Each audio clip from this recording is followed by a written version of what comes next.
pour ton introduction où beaucoup de choses ont été dites, où on a parlé de l'amour de Jésus, du fait que nous devons nous réjouir dans le Seigneur, du fait que pour suivre Jésus, nous devons nous abandonner à lui totalement.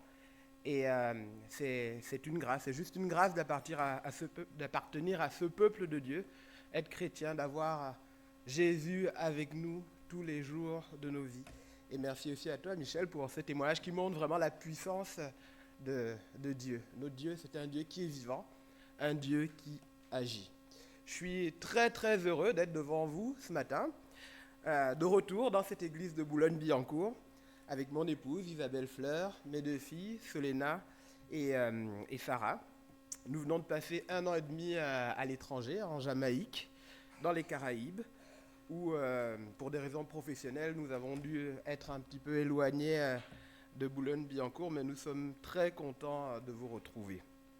La Jamaïque est ce tout petit pays des Caraïbes qui est connu pour le sport. J'imagine que vous connaissez tous Usain Bolt, mais connu aussi pour la musique avec Bob Marley, et aussi pour la ganja, dont je tairai les effets désirables et indésirables.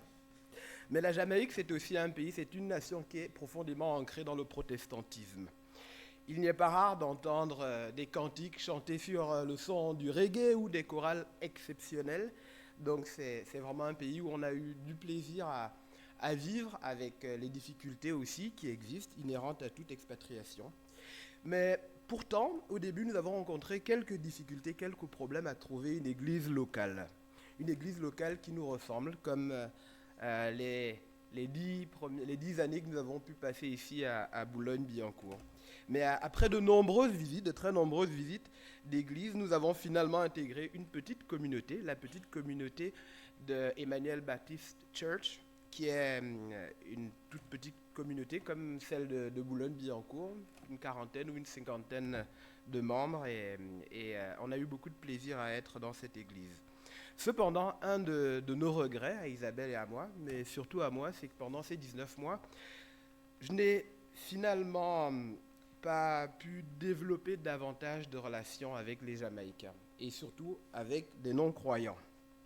Les prédications de Ross la semaine dernière et aussi celles de Dan il y a quelques semaines nous ont souligné l'importance de tisser intentionnellement des relations avec des non-chrétiens. Car c'est à travers ces relations parfois que ces non-chrétiens peuvent réellement percevoir l'amour de Jésus-Christ, la puissance de Jésus-Christ, ce qu'il a accompli sur la croix pour nous et qui transforme nos vies et qui est toujours aussi puissant pour transformer les vies des non-chrétiens. Parce que seul l'amour de Jésus peut changer des vies. Jésus nous aime d'un amour inconditionnel et il l'a démontré en acceptant la souffrance et le sacrifice suprême à Pâques pour que nos péchés puissent être lavés et pardonnés une bonne fois pour toutes. Pour que nos péchés puissent être lavés et pardonnés une bonne fois pour toutes. Jésus nous enseigne à aimer et à servir les autres, qu'ils soient croyants ou non croyants, afin qu'à travers nous, encore une fois, ils puissent percevoir qu'ils sont aimés pour peu qu'ils croient en Jésus-Christ, notre Sauveur et notre Seigneur. Enfin, Jésus nous appelle à suivre son exemple en tant que disciples, à être humbles, à servir et être redevables les uns envers les autres. Ce sont ces enseignements de Jésus que nous allons justement explorer ce matin ensemble en lisant l'évangile de Jean, au chapitre 13, les versets 1 à 17, que je vais lire dans la version Le Semeur. Donc Jean, chapitre 13, versets 1 à 17. Je vous invite à prendre vos Bibles et lisons ensemble. Jean, chapitre 13, versets 1 à 17. C'était juste avant la fête de Pâques. Jésus savait que l'heure était venue pour lui de quitter ce monde pour s'en aller auprès du Père. C'est pourquoi il donna aux siens qu'il aimait et qui étaient dans le monde une marque suprême de son amour pour eux. C'était au cours du repas. Déjà, le diable avait semé dans le cœur de Judas, fils de Simon Iscariote, le projet de trahir son maître et de le livrer. Jésus savait que le Père avait tout remis entre ses mains, qu'il était venu d'auprès de Dieu et qu'il allait retourner auprès de lui. Il se leva de table pendant le dîner, posa son vêtement et prit une serviette de lin qu'il se noua autour de la taille. Ensuite, il versa de l'eau dans une bassine et commença à laver les pieds de ses disciples, puis à les essuyer avec la serviette qu'il s'était nouée autour de la taille. Quand vint le tour de Simon-Pierre, celui-ci protesta. « Toi, Seigneur, tu veux me laver les pieds ?» Jésus lui répondit. « Ce que je fais, tu ne le comprends pas pour l'instant, tu le comprendras plus tard. » Mais Pierre lui répliqua. « Non, tu ne me laveras pas les pieds, sûrement pas. » Jésus lui répondit. « Si je ne te lave pas les pieds, il n'y aura plus rien de commun entre toi et moi. » Dans ce cas, lui dit Simon-Pierre, « Ne me lave pas seulement les pieds, mais aussi les mains et la tête. » Jésus lui dit, « Celui qui s'est baigné entièrement est pur. Il lui suffit de se laver les pieds. Or, vous êtes purs, mais pas tous. » Jésus, en effet, connaissait celui qui allait le livrer. Voilà pourquoi il avait ajouté, « Vous n'êtes pas tous purs. » Après leur avoir lavé les pieds, il remit son vêtement et se remit à table. Alors il leur dit, « Avez-vous compris ce que je viens de vous faire ? Vous m'appelez maître et seigneur, et vous avez raison, car je le suis. Si donc, moi le Seigneur et le Maître, je vous ai lavé les pieds, vous devez vous aussi vous laver les pieds les uns aux autres. Je viens de vous donner un exemple pour qu'à votre tour, vous agissiez comme j'ai agi envers vous. Vraiment, je vous l'assure, un serviteur n'est jamais supérieur à son maître, ni un messager plus grand que celui qui l'envoie.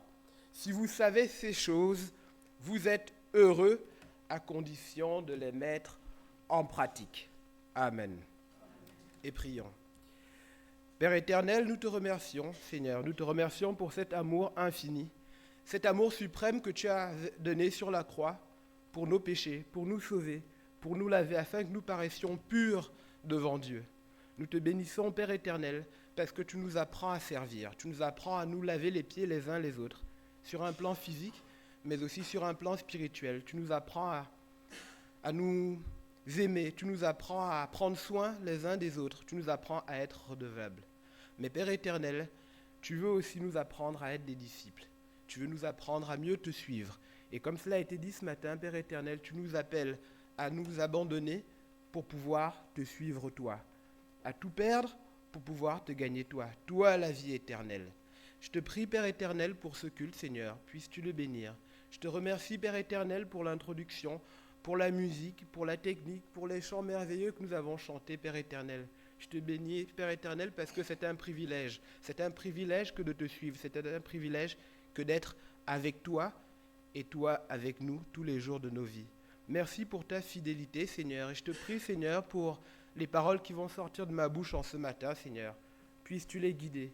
Puisses-tu faire en sorte que le message que tu as préparé, pour nous tous, moi y compris, Seigneur, nous puissions le comprendre, mais surtout que nous puissions l'appliquer et le pratiquer dans nos vies.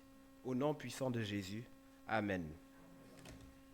Alors le passage que nous venons de lire commence par faire une description de la période et du moment de l'événement où Jésus lave les pieds de ses disciples.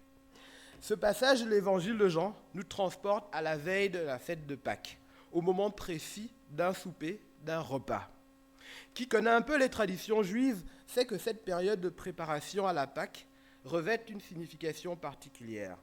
La tradition exige que tous les produits susceptibles de fermenter, les hametz, comme ils les appellent, soient retirés des maisons en souvenir de la sortie de l'Égypte, en souvenir de la fin de la captivité du peuple de Dieu.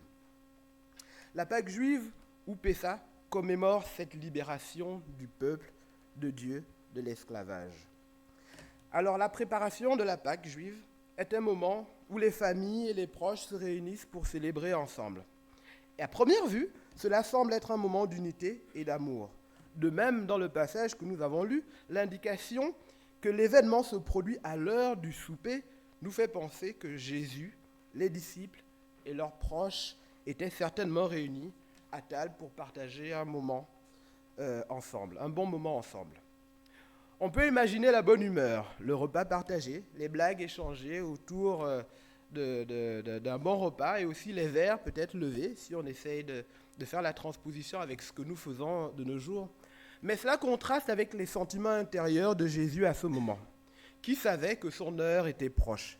Il savait qu'il devait accomplir la volonté du Père, c'est-à-dire souffrir et mourir sur la croix pour nous, pécheurs, manifestant ainsi son amour suprême pour l'humanité. Tout comme le peuple de Dieu a été libéré de la captivité, de l'esclavage en Égypte à la Pâque, la mort de Jésus et sa crucifixion, et aussi le fait qu'il soit revenu, qui est d'entre les morts, nous imprègne, nous montre que c'est par sa passion que nous sommes aussi libérés, que toute l'humanité entière est libérée du péché pour peu que nous croyions en Jésus-Christ. Le verset 1 nous dit d'ailleurs que Jésus a aimé ceux du monde qui lui appartenaient jusqu'à l'extrême. Sommes-nous du monde? Appartenons-nous à Jésus? Mais je pense que dans les deux cas, il nous a aimés jusqu'à l'extrême, c'est-à-dire jusqu'au sacrifice suprême, encore une fois, qui était la seule option disponible pour laver les péchés du monde. Alors il suffit de l'accepter si nous ne sommes pas encore chrétiens, pour que ce sacrifice puissant puisse agir dans nos vies, pour que nos péchés puissent être lavés, pour que nos péchés puissent être pardonnés, afin que nous puissions prendre part en Jésus-Christ.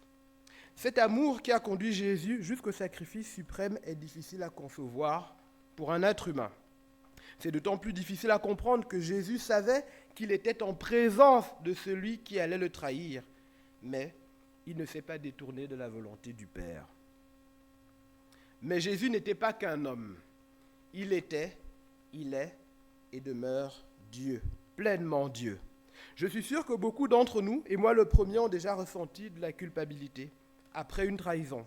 Certains peuvent même encore la vivre aujourd'hui de manière aiguë, la porter comme un fardeau. Nous avons tous été dans cette situation où nos actes, nos attitudes, nos paroles étaient en contradiction avec l'amour et la grâce de Dieu. Cependant, rappelons-nous les paroles d'Ésaïe 53, qui est un passage que j'affectionne particulièrement. Dans ces versets 4 à 6, qui nous dit « Ce sont nos souffrances qu'il a portées, c'est de nos douleurs qu'il s'est chargé, et nous l'avons considéré comme puni, frappé de Dieu et humilié. Mais il était blessé pour nos péchés, brisé pour nos iniquités. Le châtiment qui nous donne la paix est tombé sur lui. Et c'est par ses meurtrissures que nous sommes guéris. C'est par ces meurtrissures que nous sommes guéris. Oui, nous sommes guéris du péché par l'amour de Jésus-Christ, par son sacrifice sur la croix. Jésus nous libère de la culpabilité qui peut nous accabler et nous éloigner de Dieu parfois, et de nos sentiments de trahison, souvent attisés par l'ennemi.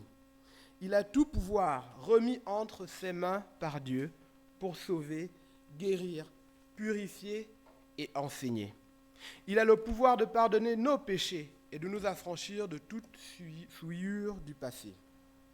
Lorsque nous nous tournons vers lui, repentants et humbles, il nous accueille les bras ouverts, prêt à nous restaurer et à nous guider.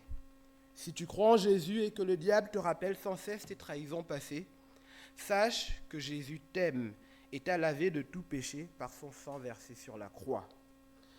Si tu traverses des moments de doute, souviens-toi qu'il y a Jésus qui t'aime et ne t'abandonnera pas.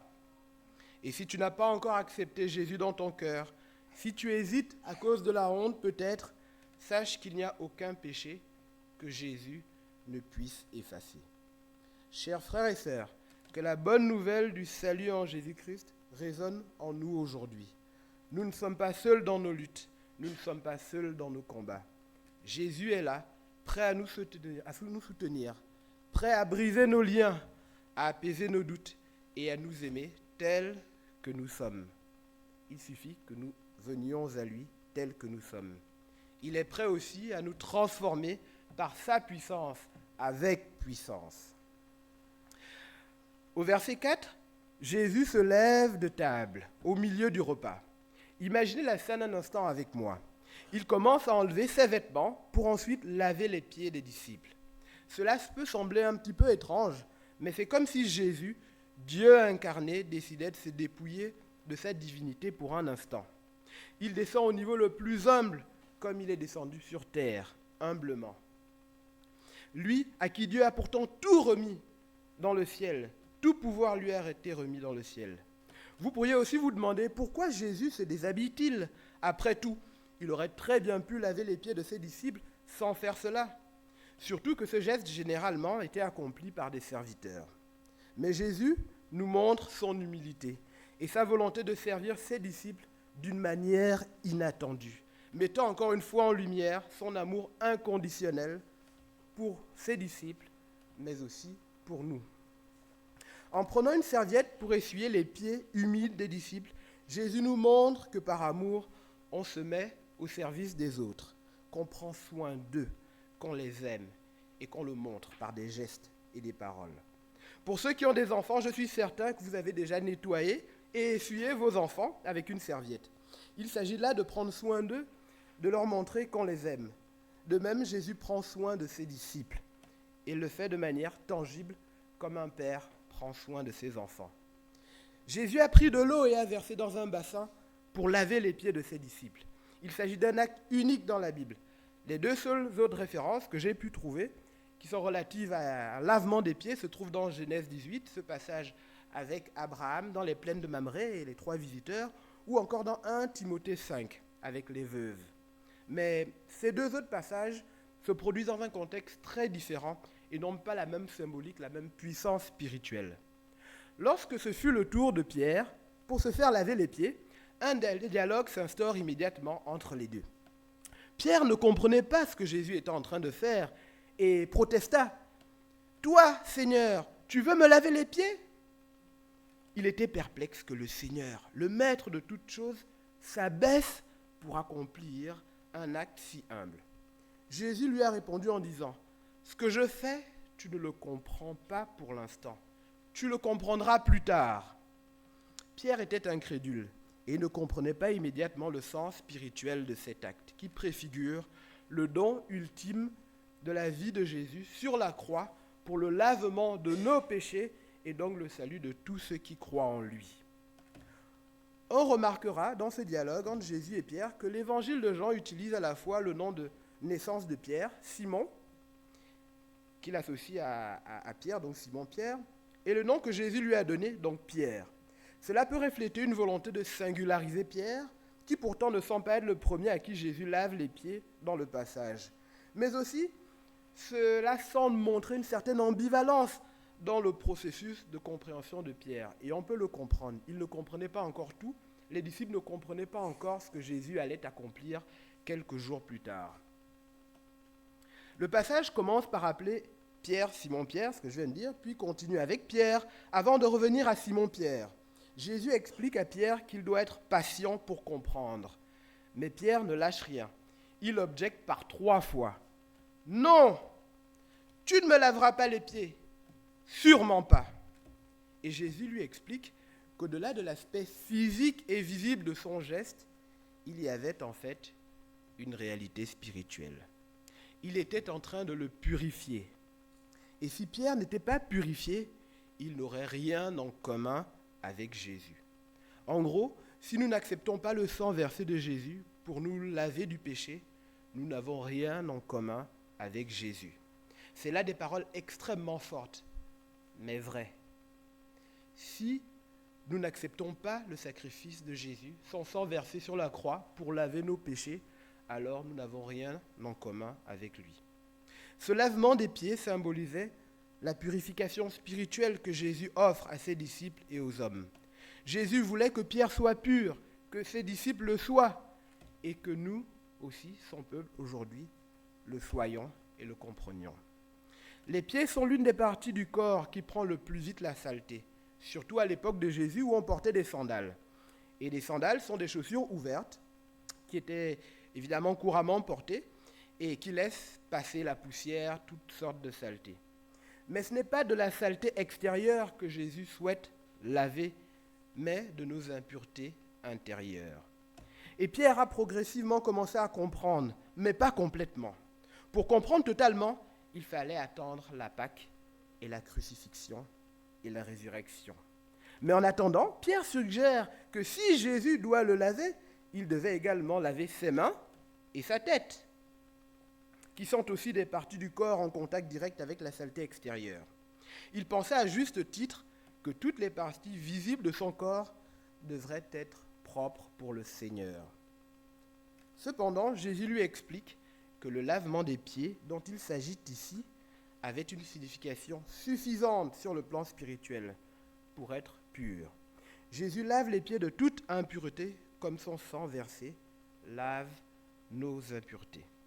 Frères et sœurs, Jésus seul et lui seul accomplit le pardon des péchés. Il l'a fait en sacrifiant sa vie pour ses disciples alors qu'il connaissait l'identité de celui qui allait le trahir, comme nous dit le passage. Il l'a fait aussi pour toi, il l'a fait aussi pour moi, il l'a fait aussi pour tous ceux qui lui remettent leur vie entre ses mains. Jésus lave nos péchés, il prend soin de nous, il nous enseigne les vérités de son Père, il connaît nos cœurs, nos pensées intérieures, il connaît nos impuretés et il souhaite les laver. Jésus savait que tous autour de lui n'étaient pas purs, comme il connaît toutes nos impuretés ici ce matin.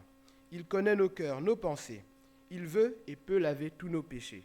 Pour cela, nous devons placer notre confiance en lui, lui permettre de nous purifier et nous conduire dans nos vies. Nous devons lui faire confiance pour nous enseigner, comme à Pierre et aux disciples, en le laissant conduire toutes choses dans nos vies, en nous abandonnant à lui, comme il a été dit ce matin. Nous devons également suivre son exemple d'humilité et de service envers nos frères et nos sœurs.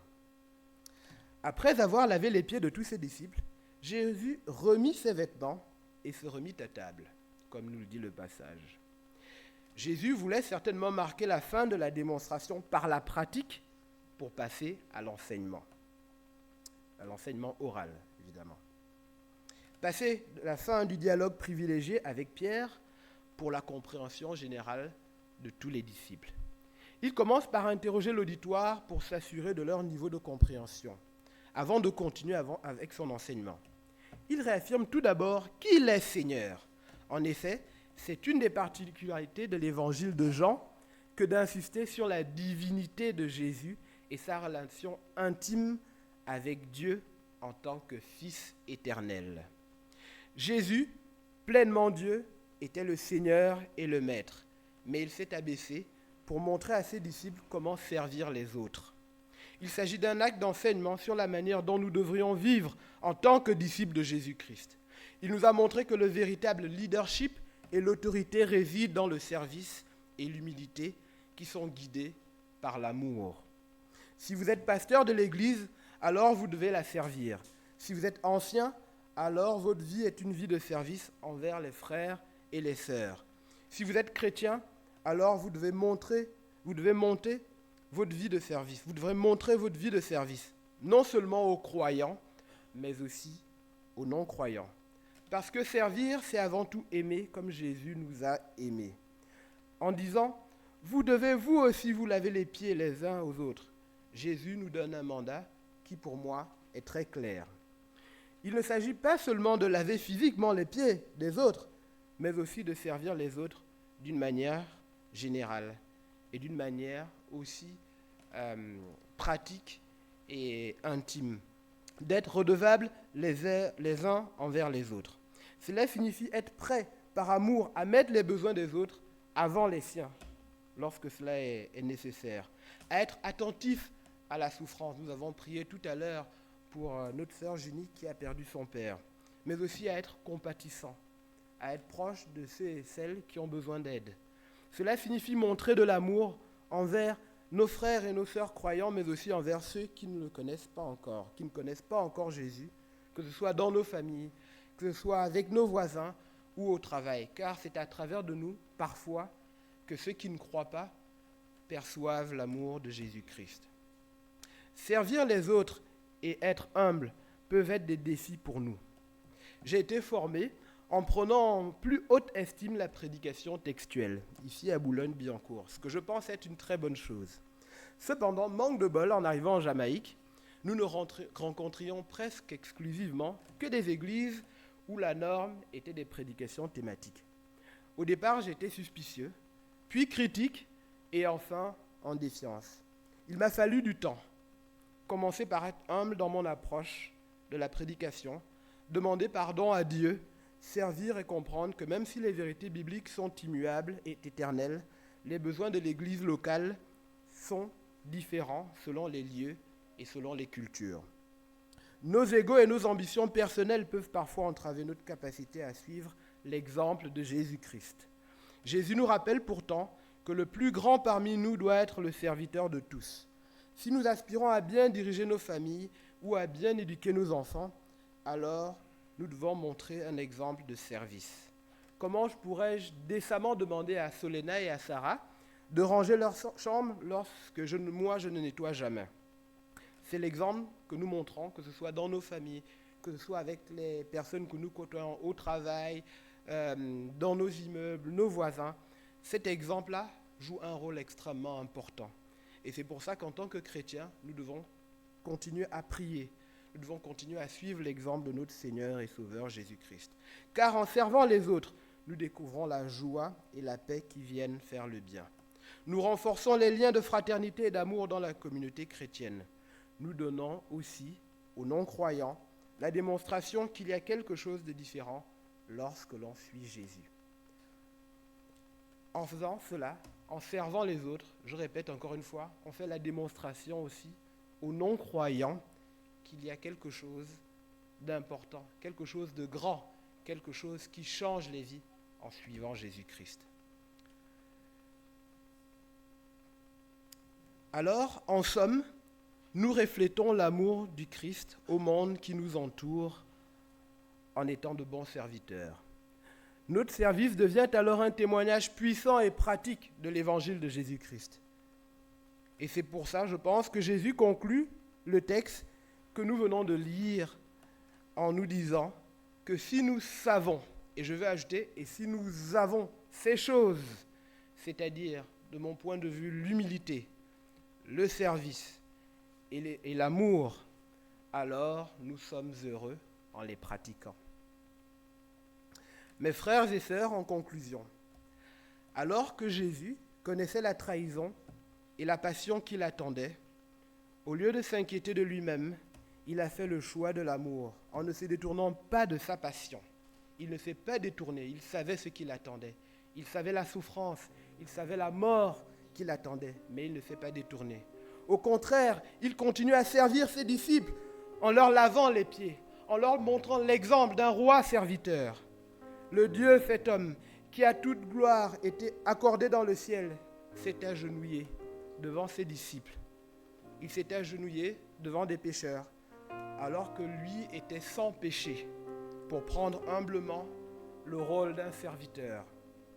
Jésus était le Seigneur et le Maître, mais il s'est abaissé pour montrer à ses disciples, et à nous tous aujourd'hui, comment servir les autres par amour, que ce soit des croyants ou des non-croyants. Ce passage de l'évangile de Jean nous enseigne, de mon point de vue, trois choses essentielles, trois éléments essentiels.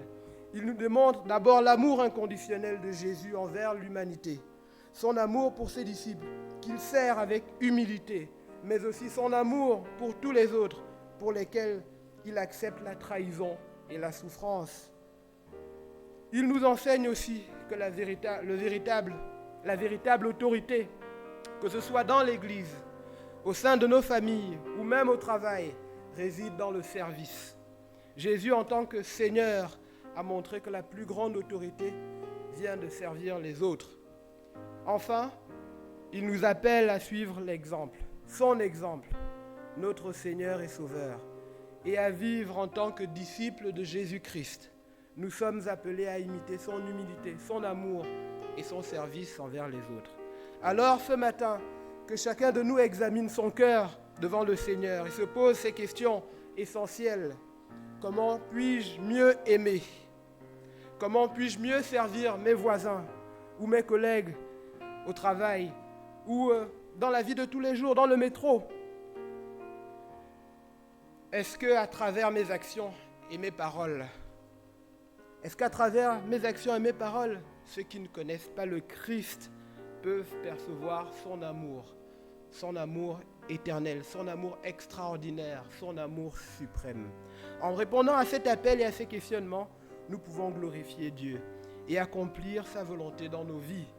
C'est pourquoi, si vous vous sentez éloigné de Dieu aujourd'hui, si vous vous sentez perdu, je vous encourage à demander à Jésus de venir vers vous, de vous pardonner et de prendre la place qui lui revient dans vos vies, dans nos vies. Quant à ceux qui croient déjà, prions pour avoir la grâce et la force de mettre en pratique cet enseignement précieux de Jésus.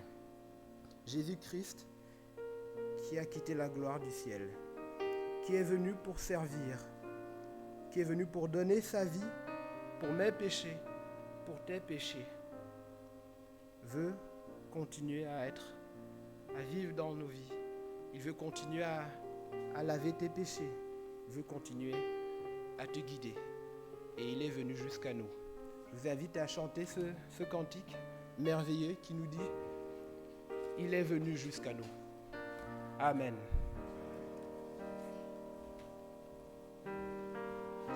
Tu es venu jusqu'à nous,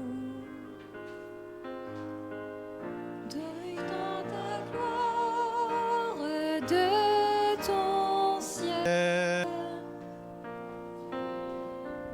Tu es venu pour servir, donnant ta vie pour nous sauver. Dieu Tout-Puissant,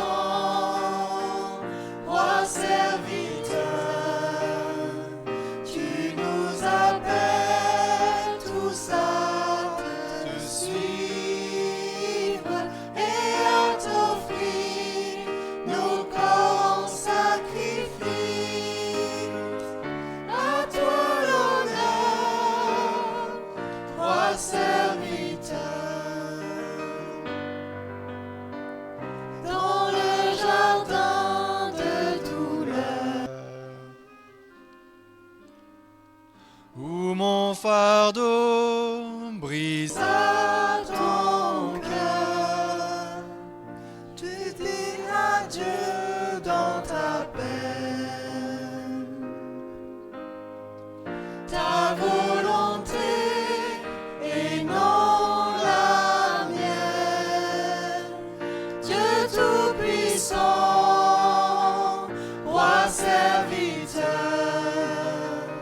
tu nous appelles tous à te suivre et à t'offrir nos corps en sacrifice. À toi l'honneur, Roi serviteur. Voyez ses mains et ses pieds, pour nous témoins du sacrifice. Les mains qui tenaient la terre se livrent au clou de la colère. Dieu Tout-Puissant, Roi serviteur, tu nous appelles tous à te suivre et à t'offrir nos corps en sacrifice. À toi l'honneur, Roi serviteur.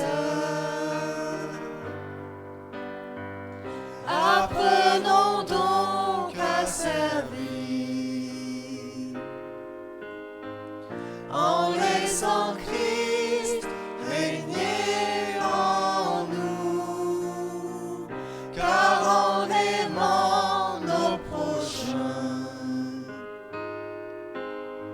c'est Jésus-Christ que nous servons. Dieu Tout-Puissant, Roi serviteur, tu nous appelles tous à te suivre